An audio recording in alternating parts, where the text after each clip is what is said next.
Why, hello, everybody, and welcome to day 4 of your Tcap review. Okay, today's going to be one of those simple, kind of straightforward, run through pretty quick reviews on this.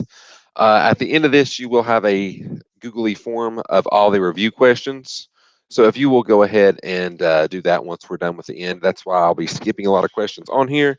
But just go ahead and go to the Google form and answer those questions once we're done. Anyhow, day 4. Okay, today's a lot about numbers and what types of numbers this, what types of numbers that, and all sorts of fun stuff with all that. Okay, so we've got some definitions.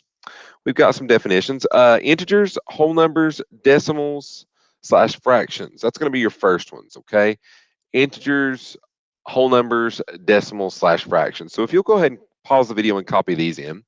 An integer is a positive and negative number without a fraction or a decimal. Okay, so what it is positive and negative whole numbers. That's going to be an integer. All right. Now, whole numbers. Whole numbers are going to include positive numbers without a fraction or a decimal. So it's a whole number. It's got to be there. It can't have a fraction or decimal. Okay, it can't have a fraction or decimal, and it's can't have a negative number. It's got to be a whole number. Okay. And then decimals slash fractions, that's going to be your rational numbers. That's a part of a piece of a whole, okay? And remember, technically everything's considered a rational number. Whole numbers integers are a little more specific, and then whole numbers are very specific, okay? So let's talk about integers for a second. This is ns.5 on your sheet. Match words to positive and negative numbers. Okay.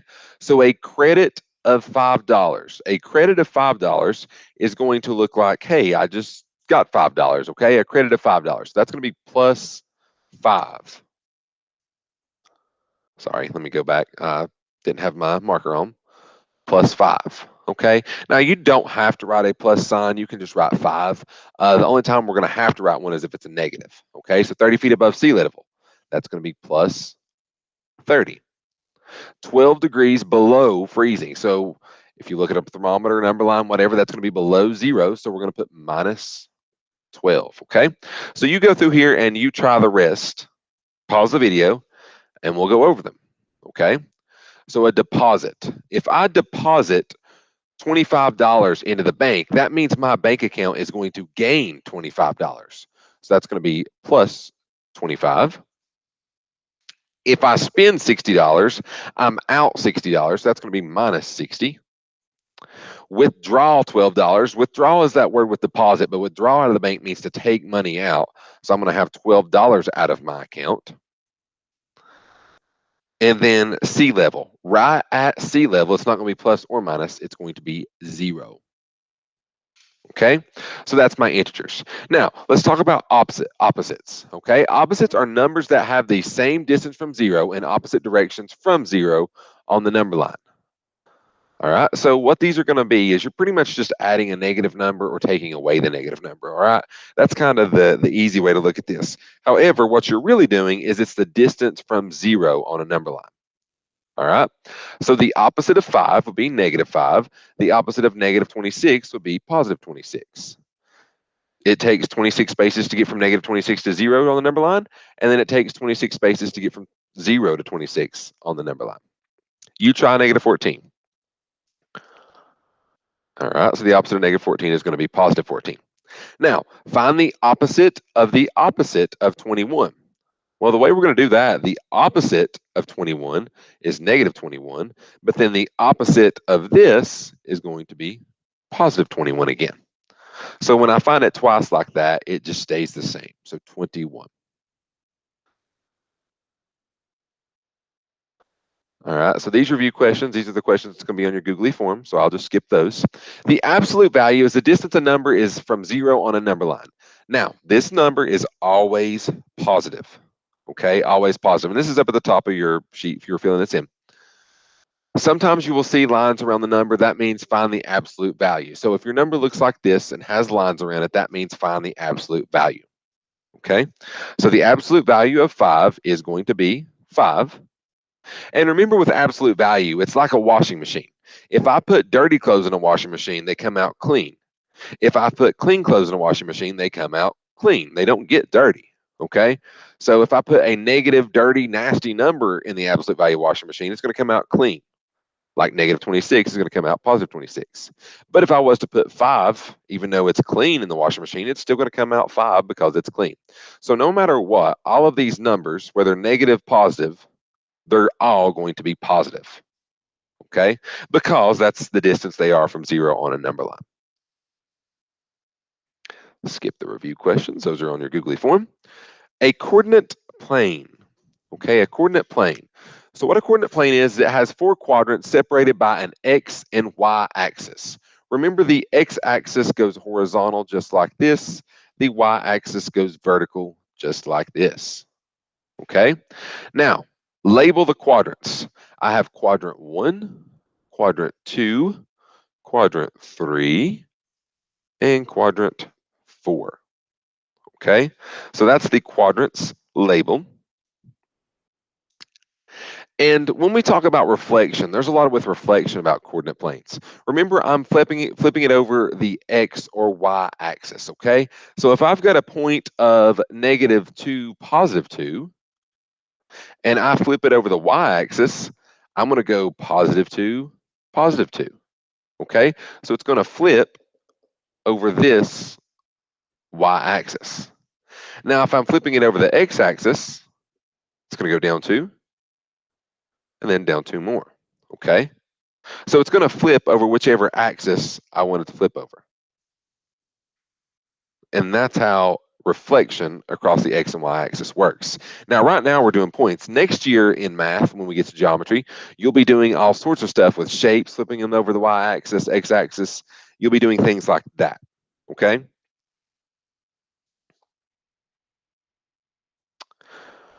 So with ordered pairs, X and Y coordinates are used to plot a point, all right? Dribble, then shoot. Remember, we dribble from side to side, then we shoot up or down, okay? So let's plot these points. I've got 6, 2, 6, 2. So remember, I go across and then I go up. So I've got 1, 2, 3, 4, 5, 6 we'll go with. And then I go up 1, 2. So my dot is going to be about right there. Okay. -3, 4. I've got -1, -2, -3, and then I go up 4 because that's a positive 4. 1, 2, 3, 4. So -3, 4 is going to be plotted right there. And then 5, -7. I've got 1, 2, 3, 4, 5. And then down 7 because it's negative. 1, 2, 3, 4, 5, 6, 7. So it's going to be somewhere about here. Sorry, my graph's a little small on that one. I needed a bigger graph, but we'll go with it. It's all right. On your sheet, on your paper, you have enough room to plot those.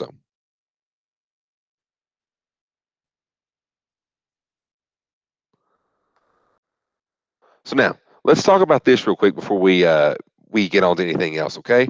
So I'm going to have a point 2, -3. I need to plot 2, -3. I need to flip it across the Y axis. So what I'm going to do is I'm going to plot that point. So 2, -3. And I want to take it across the Y axis. Okay. The Y axis. So if I have 2, 3, because my numbers are going to be the same. Okay. 2, 3. And I'm flipping it across the Y axis. What's going to change is going to be my X axis. Okay. My Y axis is going to stay the same. However, my X axis needs to be negative now because this and this have to be different if I'm flipping across the Y axis. So -2, -3 is going to be right there, and that's flipped across the Y axis. So there's just a brief explanation of that. Fractions, decimals, integers on a number line. This is pretty self-explanatory. I think you all are pretty good with this, but we're still going to go for it anyhow. Place the following on the number line. So I've got 1.75. 1.75. If you translate that to a fraction, that's 1 3/4. So I find 1 on the number line, and I know that's between 1 and 2, and 3/4 or 0.75, that's going to be closer to 2. So I'm going to plot that point about right here, 1.75. All right. Negative 3 3/4. So I'm going to go to negative 3, and then I'm going to go 3/4. Okay, so about right there at that blue dot. It's really hard with a smartboard. You can get a lot more accurate with your pencil on this paper, but this is just kind of a rough place with a smartboard, how stubborn these things are. I'm just happy it's working. 6.5 or 6.5, so I'm going to go to 6, and I'm going to go between 6 and 7. Okay, between 6 and 7. 4.5, that's going to be 4.5. Sorry, let me write that right there, but 4.5 would be right there. Negative 25 hundredths, that's going to be about right here. And then negative 7. Negative 7 is going to be down here. Okay, so all those plots are on the number line. Like I said, hopefully I think you should be pretty good with that. Okay. So distance between ordered pairs. This is the last thing we're doing today, believe it or not. So we've kind of almost wrapped this up.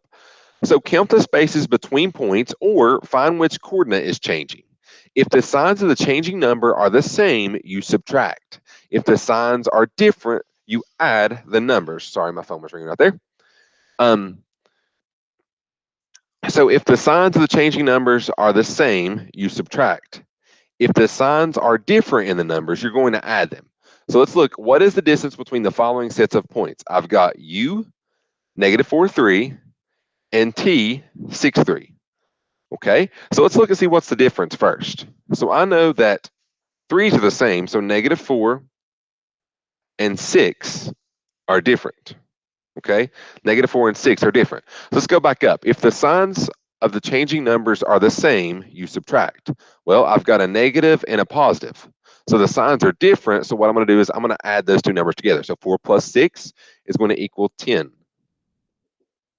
10 units, okay? Now, on a number line, if you go from negative 4 to 6, you're going to count 10 units. Now, you try Y and Z. All right, so my 2, they're the same. My negative 5 and negative 1, they are different. And if the signs of the changing numbers are the same, you subtract. So I've got negative 5 minus, or sorry, I've got 5 minus 1, which is going to be 4 units. And if you think about that on a number line, if I go from negative 1 on a number line to negative 5, I'm only going to travel 4 units. Okay? So like I said, all of those questions that we skipped on there, they will be on your Google form. Just complete them, see what you know, okay? You should be filling these out. This is day 4. We've got one more day, day 5. And then that'll be it for this little Tcap review thing we're doing, okay? So we're almost through it. Just be looking over that each night, that way you're kind of preparing yourself for Tcaps, all that fun stuff. No, we hate them just as much as you do, but it's one of those things you got to do in life, okay? So that wraps it up for the day. Like I said, don't forget that Google form, and y'all have a great Monday.